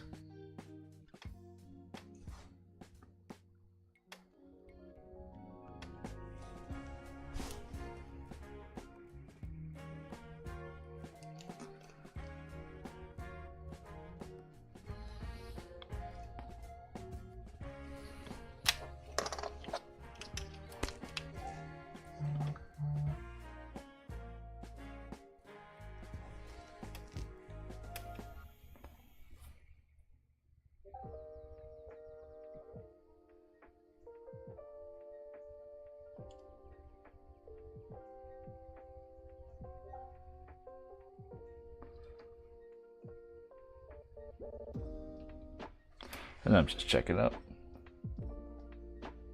And the rock monsters look very good, by the way. Well done. I wonder if they'll bring vehicles into COBRA. To COBRA Heroscape. That is interesting. It depends on if they fit in the peanut base or not. I saw the 1987 G.I. Joe movie intro, and I'll say I see why people are G.I. Joe fans, because that intro slaps. I think they spent all their animation budget of G.I. Joe on that intro. I get it. I was like, I understand now. All the planes and the helicopters and jetpacks and the Statue of Liberty. Like, the bald eagle flew on my shoulder as soon as I watched it. I was like, I get it now. So I think there's lots of room for that. Where is my paint? Oh, here it is. It's just the problem with vehicles is it's tough to fit them on if they're not like on a flight stand on a standard peanut hex. I do wish we had like a bigger size hex for some bigger vehicles. I would love that, no matter how awkward it is. I want tanks and jets and stuff like that, but I just think the system doesn't allow for it.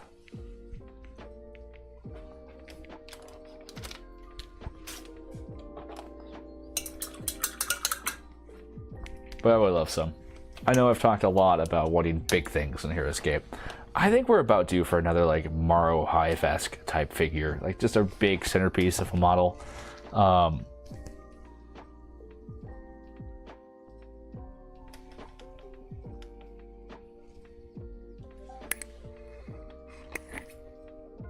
Like a Soulborg factory or something, or I don't know, what's the Skodire Hive, or just anything kind of big and nasty on the board.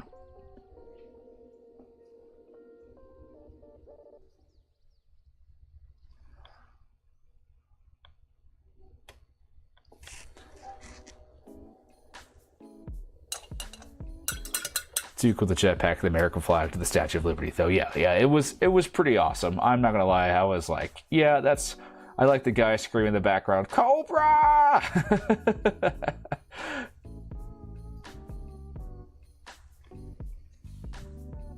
We're using some black wash now just to fill in some of these details that I'm too lazy to do anything with.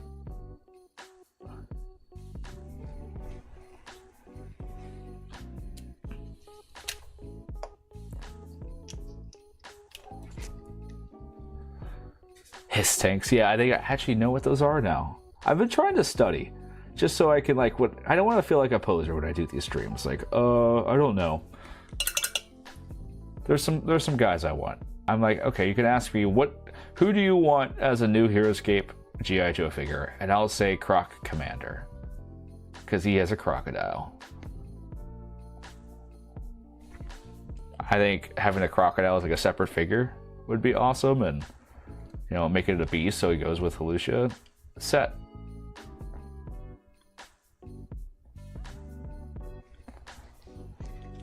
Very much like how D&D Heroscape got me into playing actual Heroscape. All it takes is for you to put an IP into Heroscape, and I have to be like, I guess I'm a fan now. You forced me into it by merging something I love with something I don't know anything about. Congrats. I'm susceptible.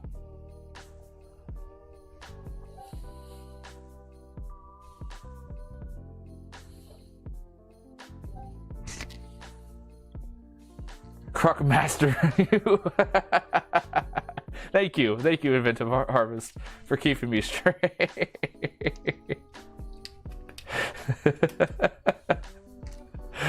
I'm just here to rage bait Inventive Harvest specifically.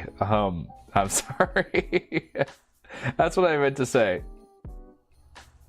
I'm still learning.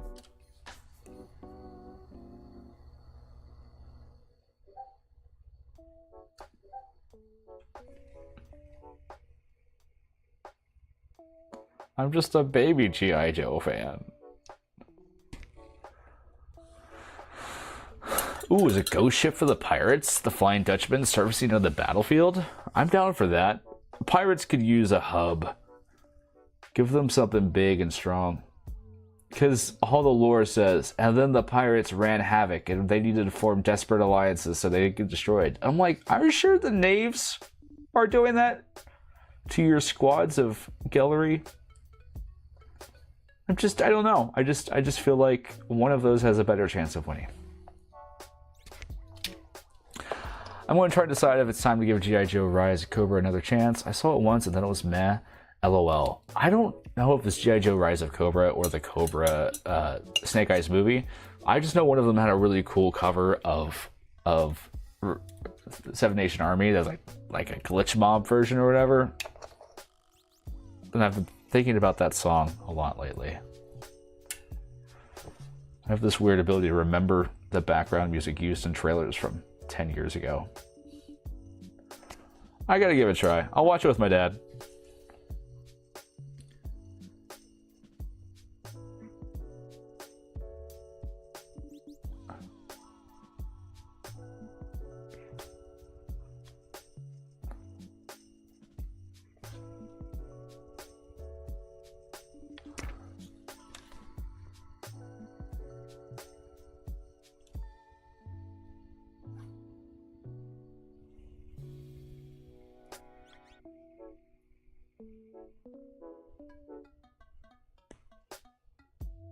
So we're just using this wash to fill in the details on this gun. Washes are great for things with all these tiny details, because I mean you can traditionally layer this up with black and then gray and then do true metallic, but you know, ain't nobody got time for that. These are common squads. These are Cobra troopers. They do not deserve the grand treatment. They deserve to get as many done to be G's viable as possible. So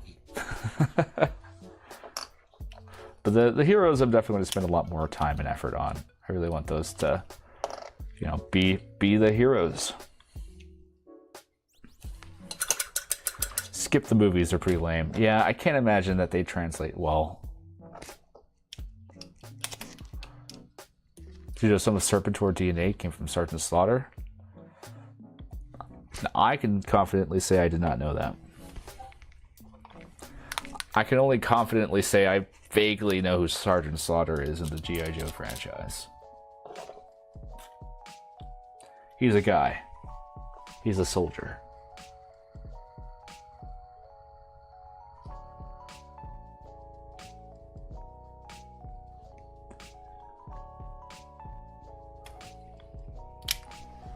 Okay, let's get some little highlights on this guy here.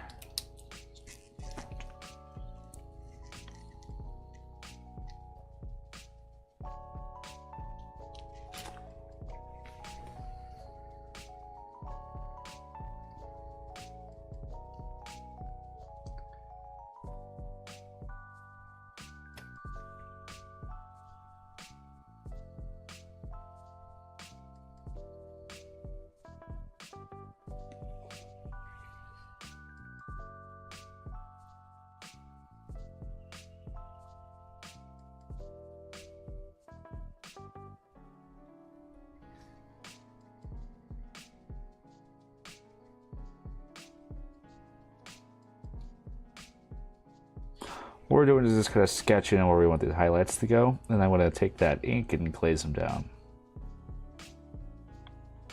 Just kind of putting them rough on the model.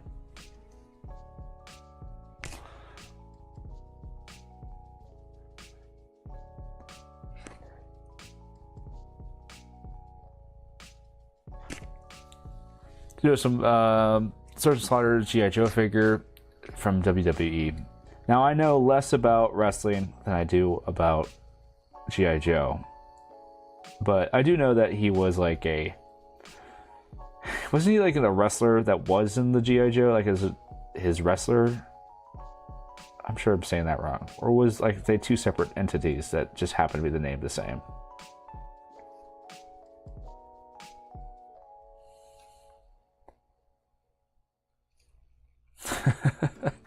It's kind of like a, is it like kind of like a Velcro situation where like it kind of exists, but we can't acknowledge it because of rights reasons. I think G.I. Joe would do really well with an animated series nowadays, like one made for adults. Not like you still keep that innocence and that good nature just about it, but like have some stakes and like. I think the character design is really nice. Like it creates very iconic characters and very unique villains. I think there's a lot of room to play with it there. Okay, so he's first from World War E, WWE, not World War, not World War E, wrestling, and then they licensed him. Fascinating. I know my dad was asking where Sergeant Slaughter was when we were playing. He's like, "Where's the Sergeant?"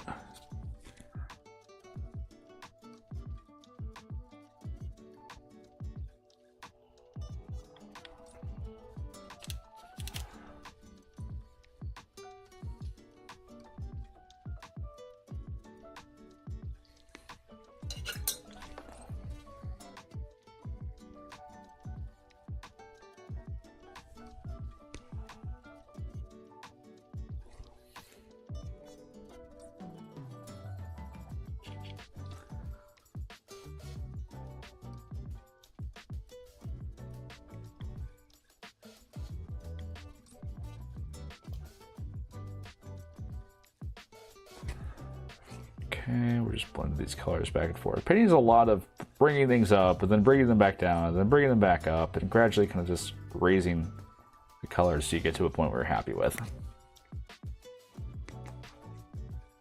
Did my dad enjoy the game? He had a fun time, like as much as he can enjoy any game. He appreciated the characters. Being there, but honestly, I think I should have given him Joe's. He wanted to play Cobras, but I think he might have had more fun with Joe's because he didn't understand like the bonding synergy between the Cobras and the Warlord. Like he kept on forgetting that, and it was a pretty casual match. Like it was me and my son and him playing, but it was a fun game. He's the one who asked for it. Like he's like, "Hey, can you bring it over so we can play?" So I think he was glad he got eliminated first, though.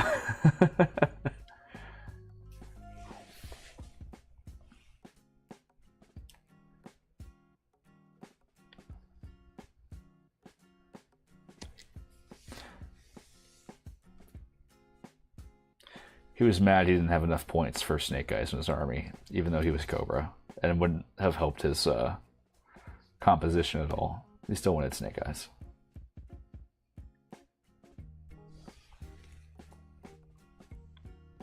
Also, I was using Snake Eyes, so didn't want to give it to him.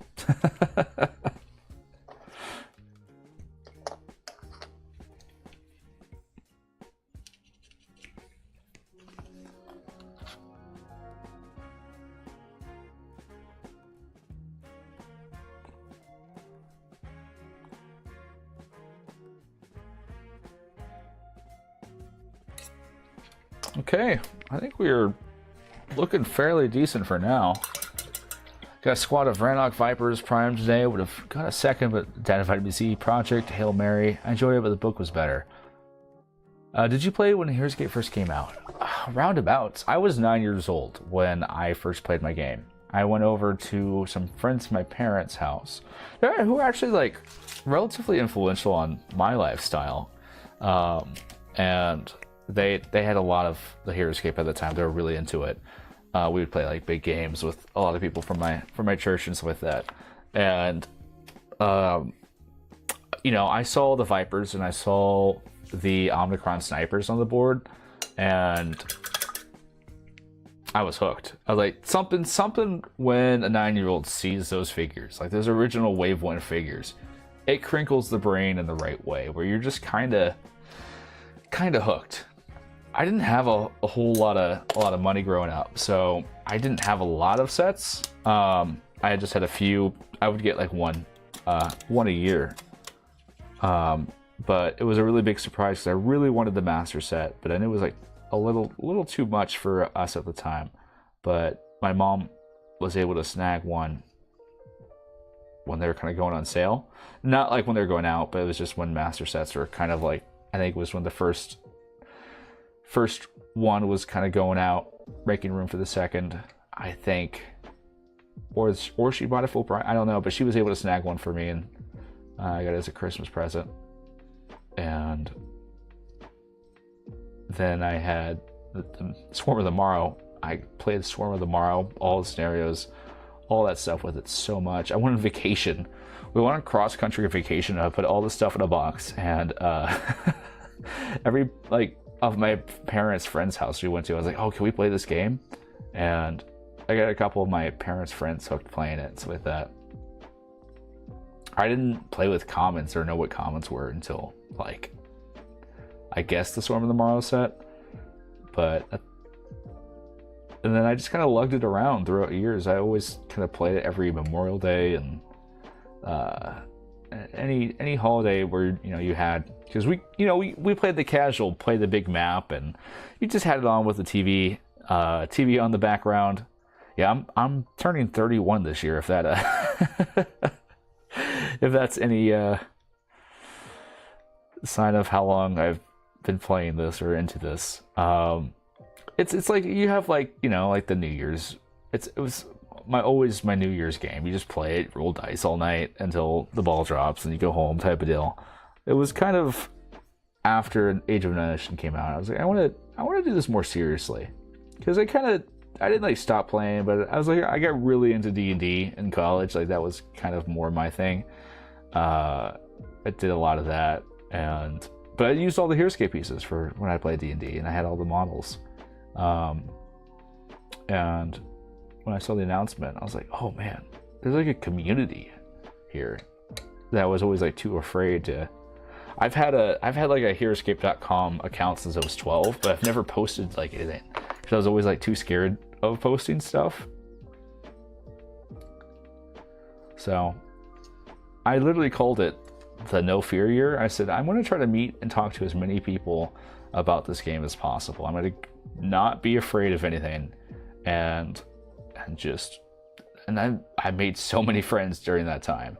That's how I met Joe Crazy and Tails, and I was in NGC at the time, and I was talking to just creators, and it was a really fruitful time, a really healthy time for me.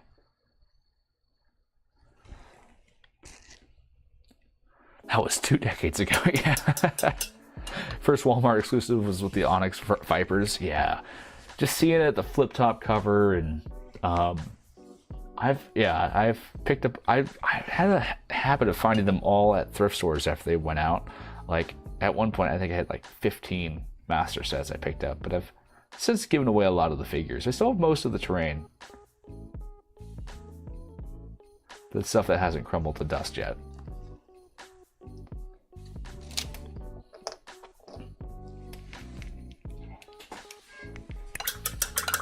Yeah, it was a long time ago. I don't like thinking about it. I was just like, wow, it's that was a lifetime.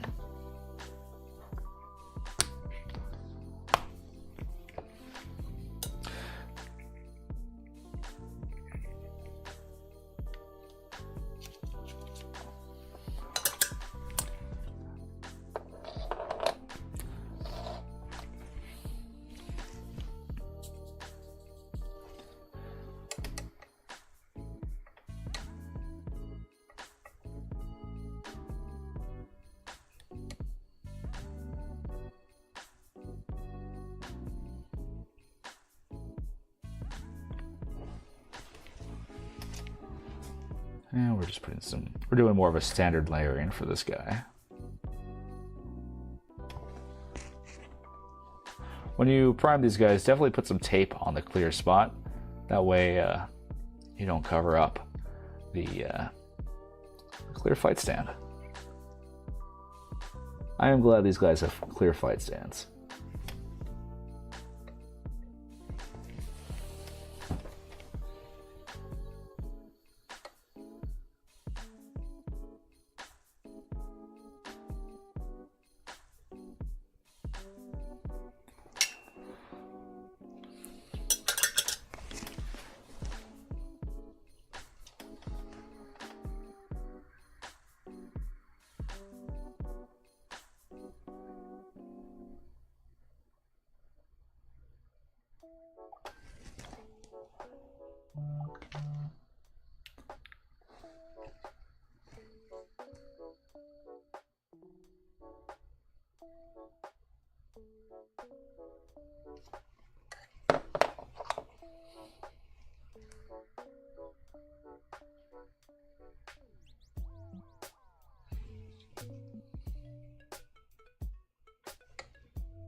Okay, I think it's not half bad for what we got done today.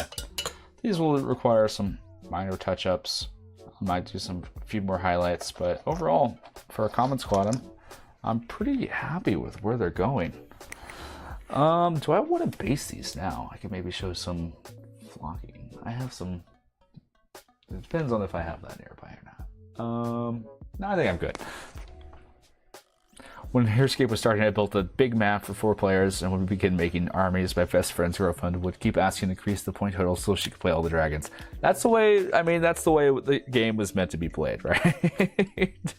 The 4-hour-long games that are insanely imbalanced, where you remember half the rules. That's Heroscape in its prime condition. Although I will be lying if I don't like Heroscape as a competitive feature too. Both have their merit, I'd say. Well, thank you all for chatting, giving me company as I kind of work through these COBRA troopers. Oh yeah, we're about 2 hours tonight. I see that's pretty good. We're gonna kind of finish these up off camera. I'll definitely be making a tutorial on what I did here for these guys later, but this is me just more practicing colors, kind of getting the hang of it all done. This guy could use a little bit more love, but overall, pretty happy with this because this was more of a new technique I was trying out. Not necessarily slap chop, but the inks and just the blues are always kind of tricky just to get them going. But overall, happy with how it worked. So you all stay care. I'll have to work on getting some events running. Is what the theme of chat seems to be tonight. So I'll have to get on that. And yeah, just everyone, thanks for watching. We got more stuff coming after a short little break. But I'm sure I'll be opening more packages and having some channel birthday parties and whatever my brain can come up with next. So yeah. And I always spend too long saying goodbye. I should just say goodbye and stop the stream. But take care. Thanks James for stopping in. Thanks everybody else. Thanks Tristan for saying hi.